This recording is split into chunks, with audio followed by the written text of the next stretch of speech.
আসন্ন পৌর নির্বাচন সুষ্ঠু হবে না জেনেও গণতান্ত্রিক আন্দোলনের অংশ হিসাবে এই নির্বাচনে বিএনপি অংশ নিচ্ছে বলে জানিয়েছেন দলের ভারপ্রাপ্ত মহাসচিব মির্জা ফখরুল ইসলাম আলমগীর।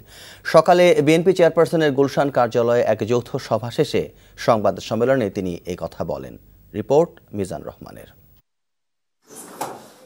পৌরসভা নির্বাচনে করণীয় ও 16 ডিসেম্বর বিজয় দিবসের কর্মসূচি নির্ধারণে বিএনপি ও এর বিভিন্ন সহযোগী সংগঠনের নেতাদের নিয়ে ভারপ্রাপ্ত মহাসচিব মির্জা ফখরুল ইসলাম আলমগীরের সভাপতিত্বে অনুষ্ঠিত হয় এ যৌথ সভা। পরে এক সংবাদ সম্মেলনে মির্জা ফখরুল বলেন, পৌর নির্বাচনে বিএনপি অংশ নিলেও শেষ পর্যন্ত এই নির্বাচনে থাকতে পারবে কিনা তা পরিস্থিতির উপর নির্ভর করবে। এই নির্বাচন সুষ্ঠু হবে, অবাধ হবে আমরা আশা করি না। আমাদের সে আশঙ্কা রয়েছে, এটা আমরা প্রথমেই বলেছি এবং এটা খুব জোরের সঙ্গেই বলছি।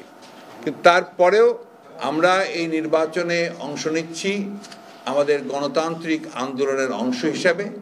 যেহেতু আমরা একটি গণতান্ত্রিক দল, যে কোনো পরিস্থিতিতে আমরা নির্বাচনে যেতে চাই। এছাড়া দেশের অনেক পৌরসভায় বিএনপি মনোনীত প্রার্থীদের মনোনয়নপত্র দাখিল করতে দেয়া হয়নি অভিযোগ করে মির্জা ফখরুল বলেন, পৌরসভা নির্বাচনের তফসিল ঘোষণার পরও সারা দেশে বিএনপির প্রায় 5000 নেতাকর্মীকে গ্রেফতার করা হয়েছে।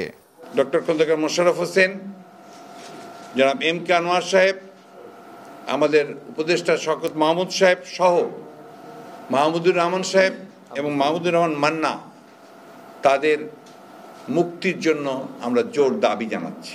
এছাড়া আরো অনেকে আছেন, আমরা এই মুহূর্তে নামগুলো বলতে পারছি না। সকল বন্দীদের আমরা মুক্তি দাবি করছি এবং সেই সঙ্গে যে সমস্ত মিথ্যা মামলা, শত শত মিথ্যা মামলা দেওয়া হয়েছে, এই সমস্ত মিথ্যা মামলাগুলো প্রত্যাহারের জোর দাবি জানাচ্ছি। এদিকে এবারের বিজয় দিবস উপলক্ষে 16 ডিসেম্বর বিকেলে নয়াপল্টনে বিজয় র্যালি সহ 3 দিনের কর্মসূচি নির্ধারণের কথাও জানান বিএনপির ভারপ্রাপ্ত মহাসচিব। Mizan Rahman, NTV news, Dhaka.